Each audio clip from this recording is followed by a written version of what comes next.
이번 시간에는 귀신을 도망치게 하는 수단은 성령의 역사라는 제목으로 설명하겠습니다.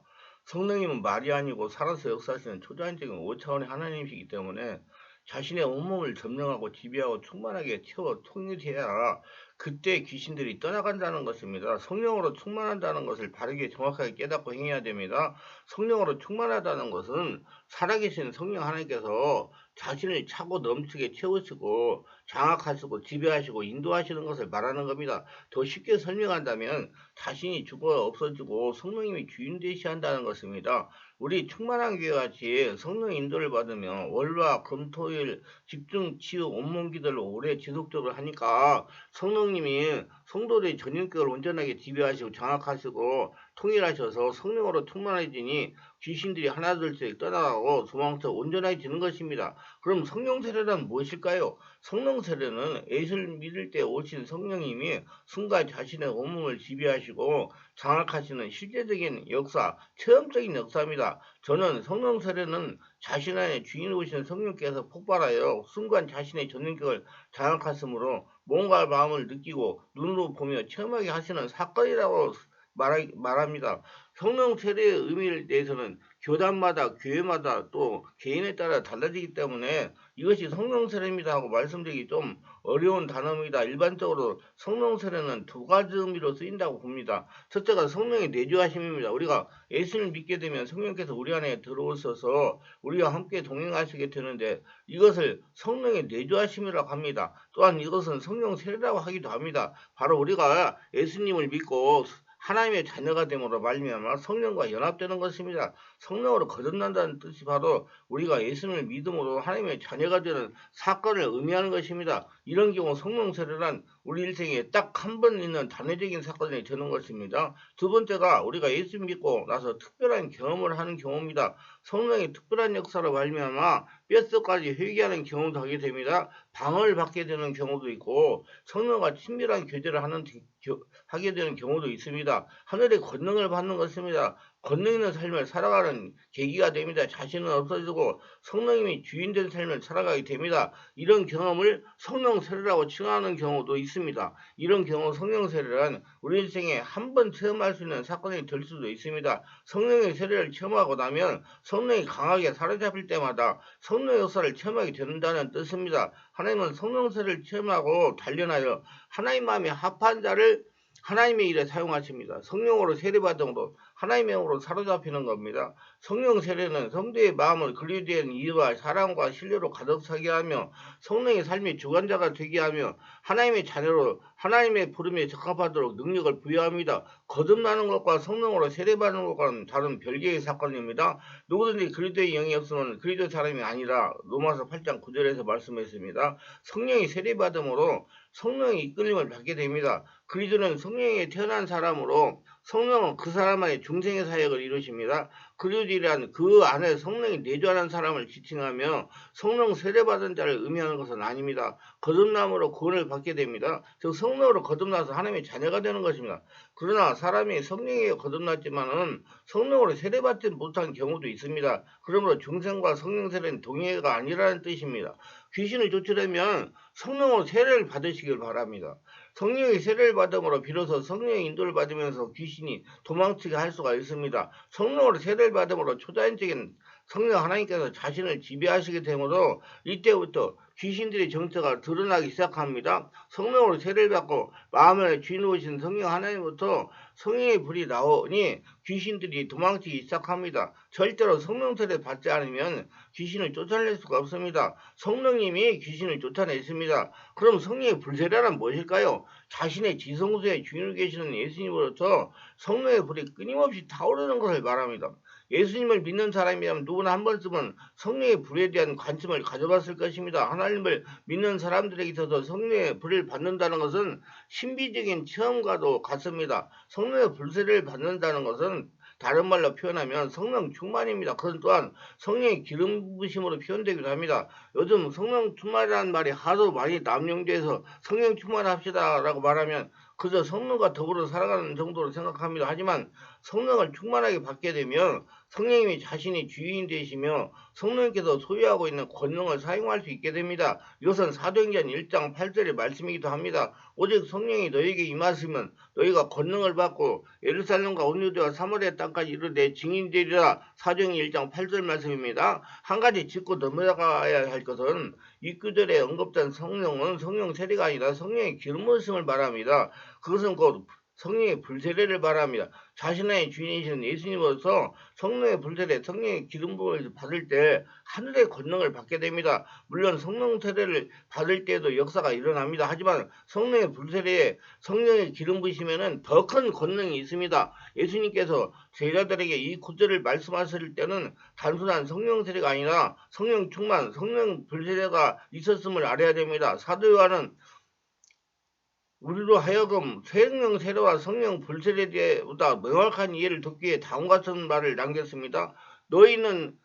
나는 너희로 회개케 하기 위하여 물로 세례를 베풀거니와 내 뒤에 오시는 이는 나보다 능력이 많으시니 나는 그의 신을 들기도 감당치 못하겠노라. 그는 성령과 불로 너희에게 세례를 주실 것이요. 마태복음 3장 11절입니다. 이 구절에 대한 성경학자들마다 다른 의견을 가지고 있습니다. 하지만 저는 이 구절의 의미를 확실하게 알고 있습니다. 세례 요한은 물세례를 베풀었습니다. 고로 물세례는 위임된 사람이 베푸는 것입니다. 사람이 베푸는 겁니다. 하지만 영이신 예수님께서는 성령과 불로 세례를 주십니다. 이미 우리는 성령 세례가 무엇인지 알고 있습니다. 이 남은 것은 성령의 불세례입니다. 이것은 성령의 기름 부으심을 말하며 또한 성령의 불세례를 가리키는 것이기도 말합니다. 세례 요한은 성령과 불에 대한 충분한 이해가 있었던 사람이었습니다. 그러나 예수님께서 우리를 성령과 불로 세례를 줄 것임을 말했습니다. 성령 세례가 물 세례보다 더 중요하듯이 물 세례는 성령 세례보다 더 중요합니다. 불세례는. 성령의 불세례는 많은 차이가 있습니다. 물 세례와 성령 세례가 다르지 성령 세례와 성령의 불세례는 다른 것입니다. 같은 것이 아니라는 말씀입니다. 성령 세례도 중요하지만 성령의 불세례는 더 중요합니다. 성령 세례만으로도 하나님의 은혜가 있고 삶의 변화가 있고 영성 능력이 있는 것은 사실입니다. 하지만 성령의 불세례는 더 큰 은혜와 영광과 능력이 있습니다. 성막의 구조상으로 볼 때 본저당은 성막들에 놓여져 있습니다. 성막들은 예배를 준비하는 곳이지 예배를 드리는 곳이 아닙니다. 성막의 뜰은 참 경배자가 되기 위한 준비 장소이기 때문이다. 성령 세례는 성막의 뜰을 지나 성소에서 행해지는 것입니다. 그러나 성령의 불세례는 성소를 지나 지성소에 계시는 예수님부터 행해지는 것입니다. 지성소에서 끊임없이 흘러나오는 것입니다. 물세례와 성령 세례 없이 갑자기 성령의 불세례를 받을 수는 없습니다. 장성한 자가 되기 위해서는 반드시 어린아이 시절을 거쳐야 하듯이 성령의 불세례를 받기 위해서 물세례와 성령 세례가 먼저 행해져야 되는 것입니다. 성령 세례를 받은 후에 불세례가 나오는 겁니다. 성령 세례가 성소에서 얻어지는 것이라면 성령의 불세례는 마음 안 지성소에서 얻어지는 것입니다. 예수님으로부터 나오는 겁니다. 자신의 마음 안에 지성소에 주님 계시는 예수님께서 주시는 것입니다. 물세례가 물로 행해지는 것이고 사람이 행하는 것이고 성령 세례가 성도로 행하는 것이라면 성령의 불세례는 성령의 기름 부음으로 행해집니다. 성령의 기름 부음이 귀신을 몰아내는 것입니다. 성령 세례도 강력한 능력이 나타납니다. 성령 세례를 통해 어떤 이는 방언을 하며 어떤 이는 예언도 합니다. 어떤 이는 신혼사가 나타나기도 합니다. 하지만 성령의 불세례를 받은 사람에게 그 이상의 신령하고 초자연적인 역사가 일어납니다. 어떤 사람은 병을 치유하는 능력이 드러납니다. 또 다른 사람은 하나님의 음성을 직접 듣기도 합니다. 신혼사에도 여러 가지입니다. 어떤 사람은 다리의 길이가 같은 것을 똑같은 길이도 길어지게 하는 치유만을 가지고 있는가 하면 또 다른 사람은 소경의 눈을 또 해주는 치유사역을 가지고 있습니다. 성령의 불세례는 초자연적인 큰 능력이 있습니다. 그래서 사도 바울은 자신의 복음 전함을 그는 능력과 성령과 큰 확신으로 되었다고 고백을 했던 것입니다. 성령의 불세례는 엄청난 권능과 능력이 있습니다. 그리고 그 성령은 성령 세례와 함께 성령의 불세례, 성령 충만함에도 있으시기를 바랍니다. 세 번째, 성령 충만이란 그건 뭐냐? 성령 세례는 택한 자가 거듭날 때 최초로 한 번 받는 것입니다. 그러나 성령 충만은 성령의 세례를 받은 이미 성령 세례 받은 이미 성도가 그 남은 일생 동안 계속적으로 삼하면서 받아야 할 은혜입니다. 성령이 충만한 상태는 어떠한 상태를 말하는 것일까? 성령 충만이란 성령의 지배를 말합니다. 충만이란 어떤 세상에 대해 마음이 물다고 사로잡히는 것을 말합니다. 성령 충만이란 성령님이 한 사람을 지배하고 장악하여 마음대로 하시는 상태라고 설명할 수 있습니다. 성령으로 충만하다고 하는 의미는 성령에 사로잡히고 스며들고 지배를 받는 것을 의미합니다. 물에 흠뻑 젖은 수건처럼 수건을 짜면 물이 흐르듯이 성령 충만은 성령으로 사로잡히고 스며들고 지배를 받는 것을 의미합니다. 그리고 왜 우리가 성령 충만을 받아야 하는가? 이 질문에 우리는 두 가지로 요약해서 설명할 수가 있습니다. 첫째는 성령 충만이 모든 신자에 대한 하나님의 명령입니다. 둘째는 하나님은 이 방법을 통하여 모든 신자에게 권능을 주시기 때문입니다. 성령 충만의 생활은 일생일 동안 도전입니다. 성령으로 전도하는 것은 매일매일 심지어 매매 시간 헌신하지 않으면 안 되는 일입니다. 그러기 때는 자신이 느낀 것 관계없이 항상 성령께 의지해야 되고 그래서 성령 충만을 받아야 되는 겁니다. 사람은 하나님의 성령이 아니면 그와 반대되는 세력에서 지배를 받게 됩니다.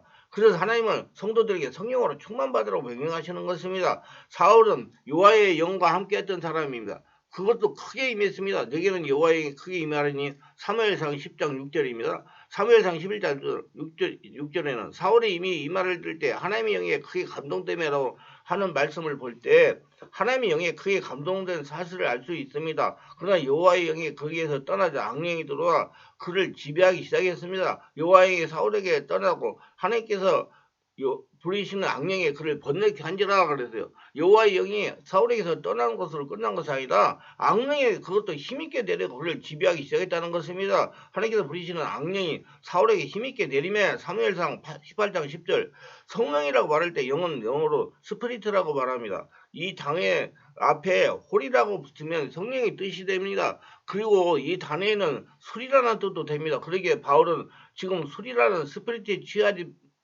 말고 하나님의 거룩한 영이신 성령에 취하라는 메시지를 전하는 것입니다.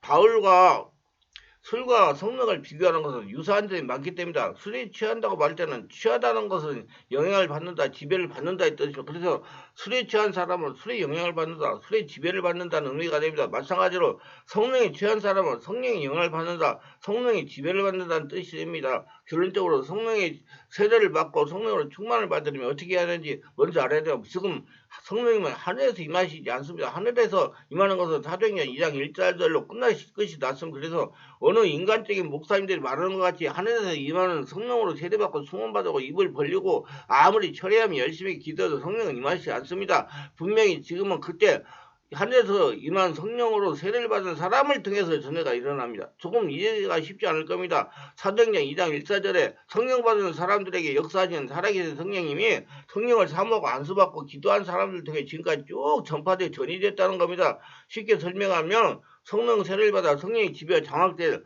성령으로 충만한 목회자를 통해서 살아계시며 초단직 오사원의 성령께서 전이된다는 것입니다. 그래서 성령의 충만을 받고 성령 세례 받고 성령의 불을 받으실 분은 023474 017로 충만하기로 전화하셔가지고 정확한 걸 아시고 성령 세례를 받고 능력을 받으셔서 귀신을 쫓아내는 권능을 받으시기를 예수님의 이름으로 축원합니다.